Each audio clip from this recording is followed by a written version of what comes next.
When you've built a life with someone, shared rent memories, inside jokes, joint bank accounts, and scars you don't talk about. You don't expect them to look at you one morning with that quiet, distant expression and say, "I need to see if it's still real." My first instinct was confusion. Still real? What did she mean? We were real. The bills, the Sunday morning routines, the fights, the making up. Wasn't that real enough? But then she said it. The name I had heard only once before, years ago, buried under a pile of stories she didn't like to tell. "He was my first love," she whispered, not meeting my eyes. "And I owe it to myself to find out if those feelings still mean something." For a moment, I didn't breathe. I sat there on the edge of our bed, the same bed where we'd made future plans and late-night apologies, and I waited for her to laugh, to say it was a bad joke, a twisted prank. But she didn't.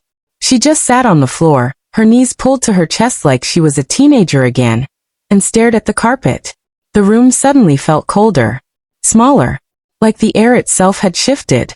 I remember asking her quietly, "And what about everything we've built?" She closed her eyes like the question hurt.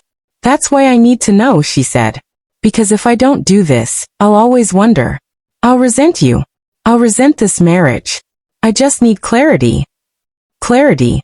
That was the word she used. As if seeking out an old flame was a noble journey of self-reflection. As if revisiting her past was some emotional necessity, and not a knife she was twisting into my chest. I had always known she was more sentimental than me. She cried during commercials. She kept every birthday card. She had a shoebox filled with movie stubs and little notes from before we even started dating. But I never imagined that part of her would become a wrecking ball. Not like this. Not aimed at us. She told me she found him through a mutual friend on Facebook. Said they started talking casually, just catching up. At first, she didn't even think it meant anything. But the conversations got deeper. Then nostalgic. Then dangerous. "It wasn't planned," she said. "I just realized I needed to see him. In person. Just once. To be sure of what I feel now." I wanted to scream. I wanted to tear down every photo of us on the wall, and throw her phone across the room. But I didn't. I just sat there, my hands trembling in my lap, trying to process the idea that the woman I loved thought our marriage was something to compare against a memory. She left the next morning. Not forever. At least that's what she told me. "It's just for the weekend," she said, like she was going on a business trip or visiting an old friend. But it wasn't just a weekend. It was a reckoning. A test I hadn't signed up for. I stood by the window and watched her get into the Uber, her small overnight bag in hand, and something inside me buckled. I had seen that same bag on beach trips, weekend getaways, and hospital visits when her mother was sick. But this time it was for something, someone, I had no control over. The car pulled away, and so did the version of my wife I thought I knew. I spent that weekend moving between silence and madness. Every time my phone buzzed, my heart leapt like a soldier waiting for bad news. But she barely texted. A reach safe at noon, then nothing for hours. I tried distracting myself, washed the dishes, reorganized the pantry, even mowed the damn lawn. Anything to stop my mind from going to that hotel room where she was probably staring into another man's eyes, trying to compare the past with the present. Did he make her laugh the way I did? Did he touch her hand and make her knees go weak like I used to? Was she already deciding that this man, this ghost from her past, had more spark than I ever did? And the worst part? I didn't hate her. I hated myself. For still hoping.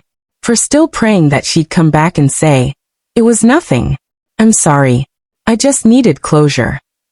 I hated how I left her favorite mug by the sink, how I avoided touching her side of the bed, how I kept checking the driveway every hour like some desperate dog waiting for his owner to come home.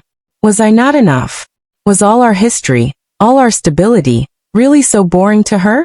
I thought of the first time she told me she loved me. It was raining. We had no umbrella and were running through the parking lot, soaked and laughing, and she looked at me and just said it, like it had been sitting on the edge of her tongue for months. I remember how sure I felt in that moment. That this was it. That I was home. But now that memory felt like a lie she hadn't meant to tell. Because if love could be undone by nostalgia, if one old message from a man she once kissed could unravel a decade of partnership, Then what were we even standing on? A house made of sand, waiting for the first wave to swallow it whole? I spent that second night staring at the ceiling, wondering if she'd walk back through that door with guilt in her eyes or something worse, clarity in her heart. She came back Sunday evening, quietly, like she was hoping the house wouldn't notice her arrival. But I noticed. I was sitting in the living room, lights dimmed, same spot where we'd once danced barefoot to an old jazz song playing from her phone. She walked in carrying that overnight bag, face pale and unreadable. I didn't stand up. I just looked at her. Really looked at her.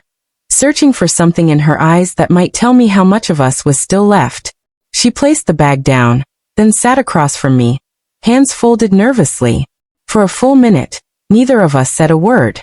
The silence was loud, full of the kind of truth words are too afraid to carry. I didn't sleep with him, she said first, her voice quiet, fragile. If that's what you're wondering. I didn't flinch. I didn't breathe. Not because I thought she was lying, but because that wasn't the point anymore. Did you want to? I asked. She looked down, then nodded slowly. I thought I did, she admitted. I thought maybe I still had feelings, but when I saw him, it was different. He wasn't who I remembered. Or maybe I wasn't who I used to be. I waited, because I knew there was more. He kissed me, she added. And for a second, I let him. But it didn't feel right. It felt forced. Like trying to relight a candle that's already burned out. Her voice cracked then. I came back because I realized I've been chasing a fantasy. A version of me that doesn't exist anymore. She reached across the coffee table, her fingers trembling. But you're real. You've always been real. That should have comforted me. Maybe a part of me even wanted to reach back. But I didn't.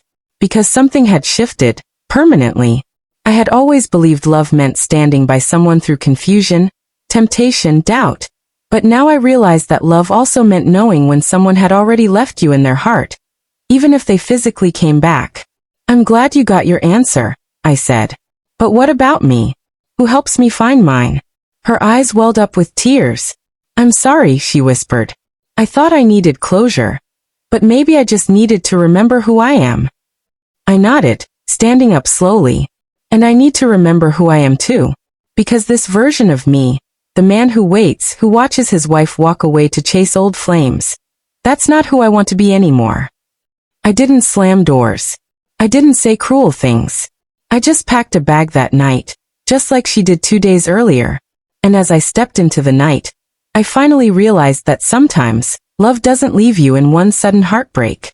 It leaves you in pieces, soft, polite, and quietly unforgivable.